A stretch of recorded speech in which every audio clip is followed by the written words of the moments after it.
Good morning, students.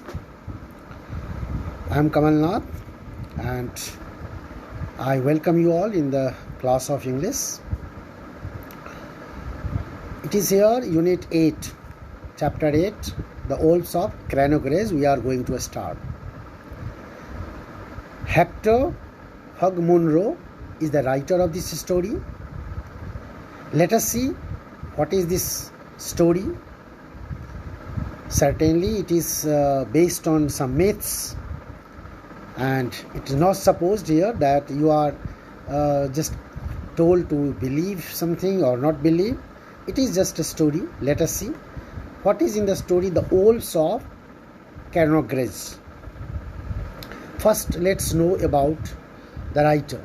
You have seen here the picture of Hector Hugh Munro. Hector Hugh Munro, better known by the pen name Saki. His pen name was generally, he used to write as Saki in his just books copies, and also frequently as HH, means Hector Hugh Munro. He was a British writer whose witty, mischievous and sometimes macabre stories satirize Edwardian society and culture. The way he used to write here, no doubt, sometimes make people that's Edwardian society and its culture. Sometimes it no doubt impressed them a lot and made them to think a lot about that. He was born on 18 December 1870 and died on 14 November 1916. This is what a short story, short biography that I have shared you. You have here some more here in the book also that you can learn. And let us go here in the first part of the story. What is in the story? Here this is a story of about a castle which is just owned by some person, and they have purchased the castle, the palace. It's a big building, old building. They are living now there, and in that family there is a governess, a maid who is working, helping them in their work, whose name was Amelie. She is known as Amelie, the governess, old governess.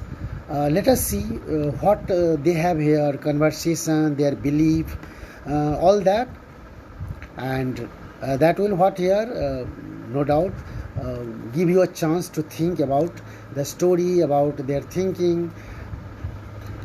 Are there any old legends attached to the castle? Castle, you know, castle is a very big here building, is called castle. Palatial building is called here castle.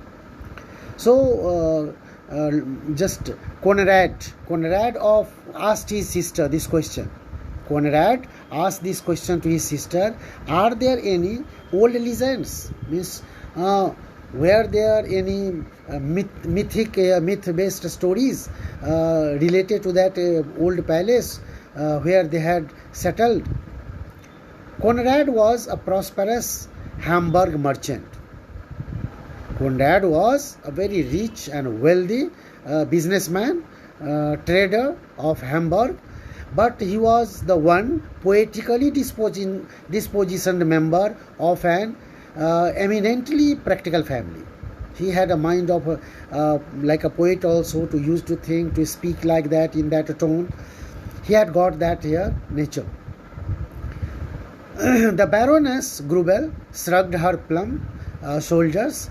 The Baroness, his sister, shrugged her shoulders like this here, just to that she was not sure about that, but still she shared what was the legend, what was the story about the castle, about that palace where they had shifted, they were living. And she told, there are always legends hanging about these old places. She told that we have been in the habit to listen many legends, many old stories and myths about such these here places, old places. They are not difficult to invent and they cost nothing. They told that the people have nothing to cost only to invent or made like these stories about any old building or castle. In this case, there is a story that when anyone dies, she continues telling that there was a story related to that castle also, and that was that if anyone died in the castle, then what happened? All the dogs in the village and the wild beasts in the forest howl the night long. She told that when anybody died in that castle, in the just that place, all the dogs in the village and the wild beasts came from the forest, and they were howling. They were making the sound that was very sad sound, that fearsome sound. It would not be pleasant to listen to, would it? And she also told that it was unpleasant to listen that sound of the dogs. It would be weird and romantic, said the Hamburg merchant. So Conrad, Hamburg merchant was Conrad. Conrad told, then certainly to listen that music and listen the sound of the dogs must have been very weird, very boring, or maybe romantic here. It would be a feeling to the people, those who are listening. Anyhow, it is untrue, said the Baroness complacently, being very satisfied, like she was self-satisfied with her belief, with her whatever she thought only, she told, but it cannot be true. The Baroness told, it cannot be true. Since we bought the place, we have had proof that nothing of the sort happens. And she told that ever since they had purchased that castle, nothing had happened. No incident had taken place like that. What the people said, what the legend was, what the story was, nothing like such happened. When the old mother-in-law died last springtime, we all listened, but there was no howling. She told that last time when her old mother-in-law died in the same castle, in the same place, nothing happened. Okay, they listened that there nothing happened, no howling sound was heard. It is just a story that lends dignity to the place without costing anything. As she told that this is what here traditionally passed, this story, myths and legends, generation to generation, to make these here things interesting. Only for that, there was no truth in that. The story is not as you have told it, said Amélie. Amélie, I have told you, Amélie was the governess, the grey old governess of that family who was assisting them in their work. She was hired, and so she told, the story is not as you have told it. The governess, old governess, whose name was Amélie, interfered in their talk, and she told, the story is not true what they were talking about. The story was something different. And when she told like that, everyone turned and looked at her in astonishment. When she interfered, then all of them, those who were talking there, they were busy in conversation, they all looked at her, they all turned in her direction, and they were surprised. Why were they surprised? Why were they astonished? She was not wont to sit silent and prim and faded in her place at table. Generally, she used to sit here silent. She didn't talk to people until she was talked. Until someone talked to her, she did not give her any suggestion, any advice, and she did not talk much only to people in the family. Never speaking unless someone spoke to her. And there were few who troubled themselves to make conversation with her.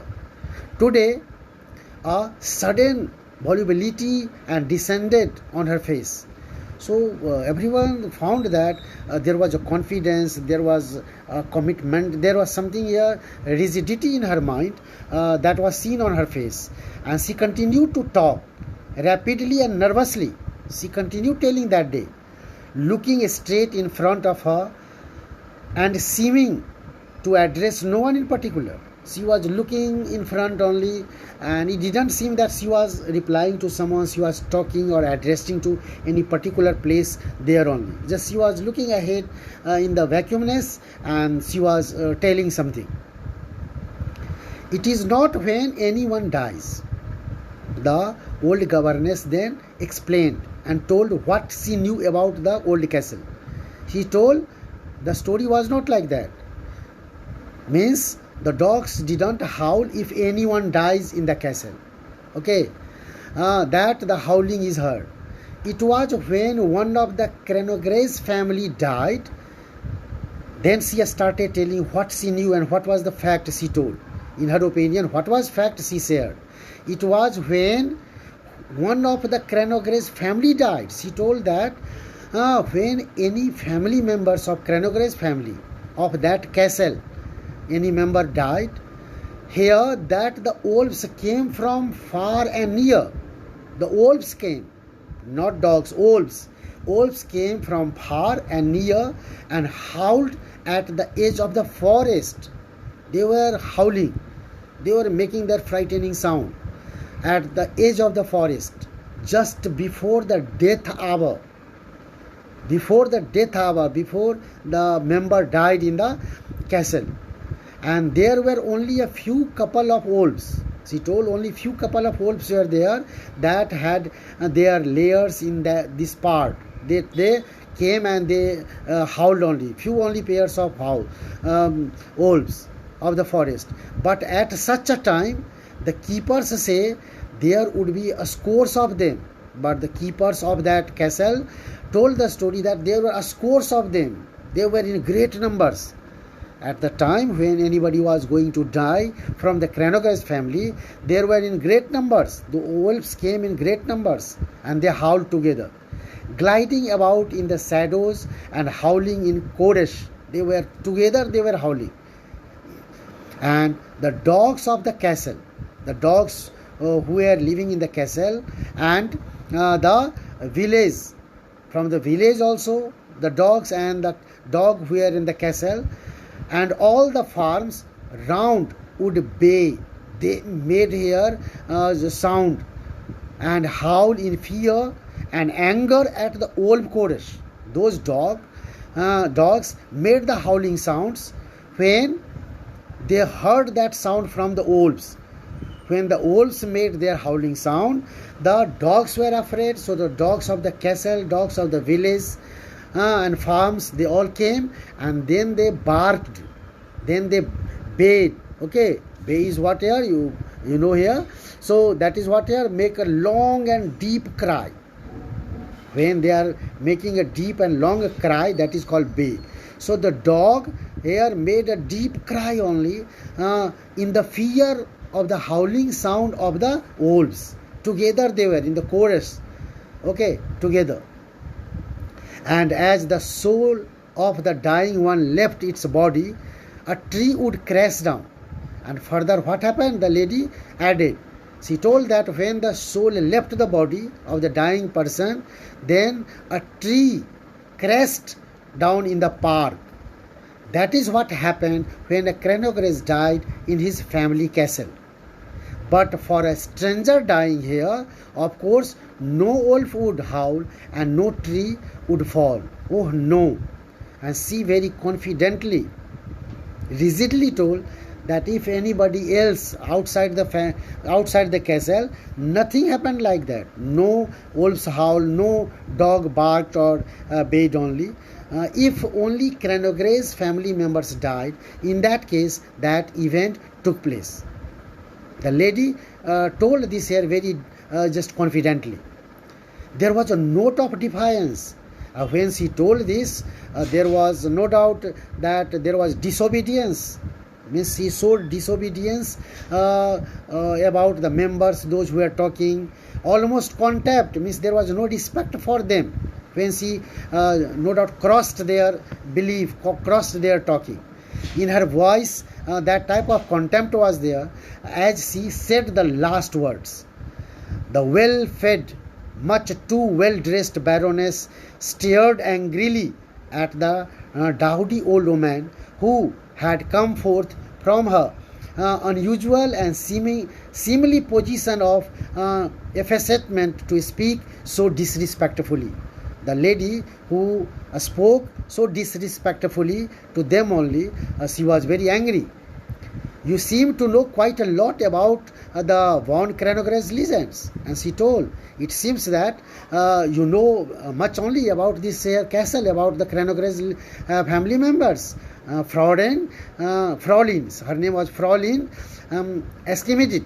Fraulein Esquimedit was the name of governess. She said sharply, the Baroness said sharply to her governess, I did not know that family histories were among the subjects you are supposed to be proficient in. And she told, I did not know that you have so much knowledge that you know the history of this here castle of the Kranogres family a lot.